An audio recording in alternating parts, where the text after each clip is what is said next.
What's up, guys? Hope you guys have been well this winter season. It's January 8th right now. Super cold outside today. I hope you guys have a winter jacket if you don't have one already. If it's stored away somewhere in the dresser, in the closet, under your bed, at your grandma's place, I would say go ahead and fetch yourself a jacket. You want to make sure we're staying in good health and good spirits this season by staying healthy and not kicking ourselves in the ass and getting ourselves sick to start this year off. So make sure everything's squared away in that department. I've been well. I went ahead and went on a run a couple hours ago, 3-4 mile run, super low key. And I like runs because you can really on runs just take your time to really think about stuff that you can't during the hustle and bustle of the day, right? I work here. I work from my apartment, 9 to 5 job, right from this spot right here that you guys see. This is my work desk. I got my creative area after work hours that I spend some time. My record player, vinyl, my chopping block.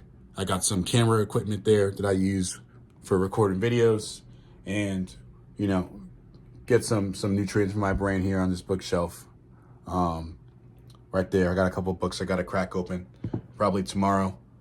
But, I like hearing people's stories. I like people that are able to tell stories outside of the books I already read.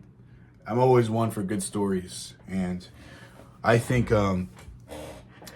if you're able to tell a good story, you're able to educate someone in a way that a book or even a professor or a smart, wise person can't educate someone. Someone that can use their words to explain reality in a very, with conviction, in a way that really grasps at your heartstrings. That's a skill and that's a power. And give you guys one good example of a story that captivated me. For you guys that know me already, I'm a very big runner. I used to work for the brand On. I'm sure you guys have seen it, those super cushiony shoes with the ON on it. That Zendaya, one of our biggest celebrity fan crushes, she actually is a sponsor and an influencer for On right now, currently. I also worked at one of the biggest running stores in New York City called Brooklyn Running Company. But on that point, I worked with an individual called Joseph. And this guy, Joseph, was from Africa. He came to the United States off the strength of his running career, right? He was not educated in a traditional sense. He didn't really have too many skills, but one thing he was really good at before he came to America was running. So he immigrated to America really without a plan, without an idea of how to live out the American dream his way.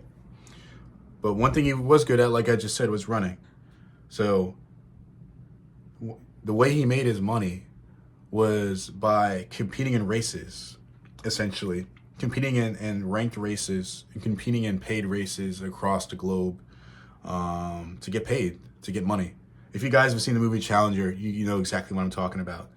Is using events as a way to stack money. So what this guy would do is he would look on the internet. I guess at that time the internet wasn't really big, so he would look in advertisements. He'd look at the registry for races across the Northeast area, because I live in New York. And what he would do is essentially figure out what races were going on where. So for example, if he's in New York and knew that a race would be in Connecticut or a race would be in New Jersey, he would figure out the logistics of transportation to get to these places, take the bus to get there, and hedge on his bets that he would win the race to make money. And it actually worked for him. This guy made so much money off the strength of just being a really good runner. And when I heard that story, all I can think of is that's the American dream right there, right? Because I think today we see all these fancy guys stand up on a pedestal and talk about how they're able to make money in these super cool new ways, this technology, right? All this AI stuff we're hearing. around the corner now. And it's like America has always been about guys that have had hard upbringings, have had hard lives, that haven't had everything handed to them, but they find a way to persevere and push through that ceiling no matter what. So that story stays with me. That story stuck with me at that time, and it's going to stay with me forever. And it reminds me, whenever I think about it, of the way in which you can build a career for yourself that no one is building for you. Because there's folks, right, like myself, who, didn't have the best upbringing growing up. Like my parents, I didn't have a dad growing up. And my mom, by the strength of her endurance, she was able to support me. She was able to support my twin brother. But you can only stretch money so thin, right? Money isn't made of elastic. Money isn't made of rubber. So when money gets tight, you try to stretch it to a point until it bends or it breaks. And it bended until it broke for us, right? I'm 26 years old right now. I'm 38 to 45K in college debt right now. And, society tells me that things should be bleak, things should be scary, things should be fine. But in the midst of all of this, all of my insecurity and tangible economic straits that I'm in right now, I want to think like my old African coworker that I used to work with at that running store, right? He had no job, he had no education, but he was able to create opportunities for himself off the strength of his interests and his skill sets, as well as his undeniable, unwavering faith in himself that he would be able to make it no matter what. And that's what it means to be American. That's what it means to really have unwavering and an unwavering and enduring mindset that you're going to be successful, right? I have a big problem with the current wave of motivation porn / successful content that comes out now. Like, we give kudos to guys like Elon Musk, Donald Trump, guys like, I'm sure you guys can think of one right now. We give all these rich guys kudos for being rich without actually accomplishing or building or innovating or architecting anything new for society, right? When you ask these guys how they make their money, they make their money by pushing around more money. They push around money that exists already, and they push that money to make more money, right? Which is a good skill, and that's a great skill that most people should know, and most people should understand these type of like financial concepts at a fundamental level to like make themselves more money, right? But the problem is, if you have a totem pole, right, and there's various individuals on a totem pole, and you're right here, society tells you that you don't have access to these areas on the totem pole unless you have a certain financial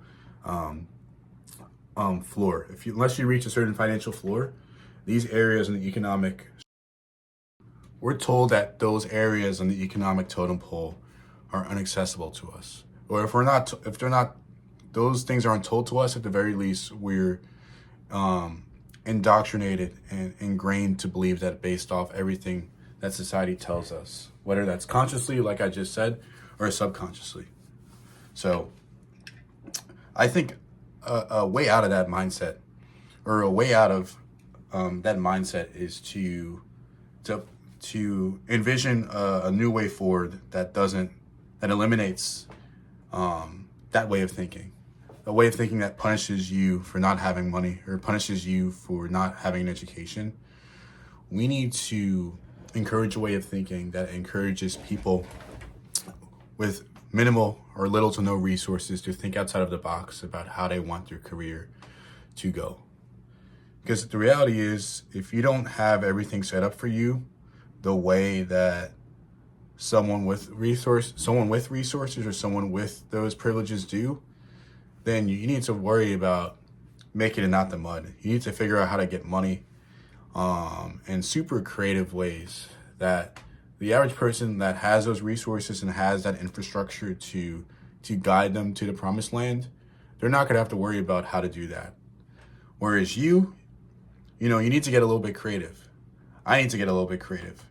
And I'll tell you guys exactly what I did, because I still have that college debt, but I know with my current plan in place, 3 years from now, 4 years from now, that debt's going to be eliminated. But more importantly, I have a plan for life that allows me to grow, make money, which is great, but not the end goal. But more importantly, live a fulfilled life that aligns with my values and aligns with my soul. So what I did, guys, is when I graduated college, things weren't really clear for me. I was in a mental, emotional rut. There was stuff going on with family, and I was unable to secure a job that aligned with my college experience after I graduated. Long story short, 3 years after graduation, I was working at a sneaker store, slinging sneakers, right?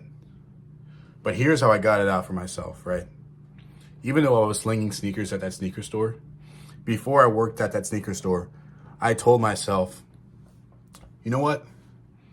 Instead of working at any old job that I could find on the side of the street, I have a relationship with running. I've been running since I was 8 years old. This is something I know. I know sneakers. And more importantly, I'm going to be working as a sales rep while working in sneakers. And that's going to give me a supplemental skill that I'll be able to use to grow my career. I don't know how or where it's going to take me, but I know down the line that it's going to be impactful and it's going to work out for me. That was 2 years ago. That was a year and a half ago. Today, I work for a tech company, one of the best tech companies in the world, as a sales rep. And that's all off the strength of me taking that initial leap of faith into an area that I was not the most thrilled to be going into, working in retail. But at the same time, I hedged a bet on myself that things were going to work out because I invested in my skill sets. And I invested in a skill set in an area that I actually have an affinity to, which is running. So what is the moral of the story? What's the point of me saying all this? The story about my old African coworker and now friend that I used to work with, and his story about, going to random races and making money there.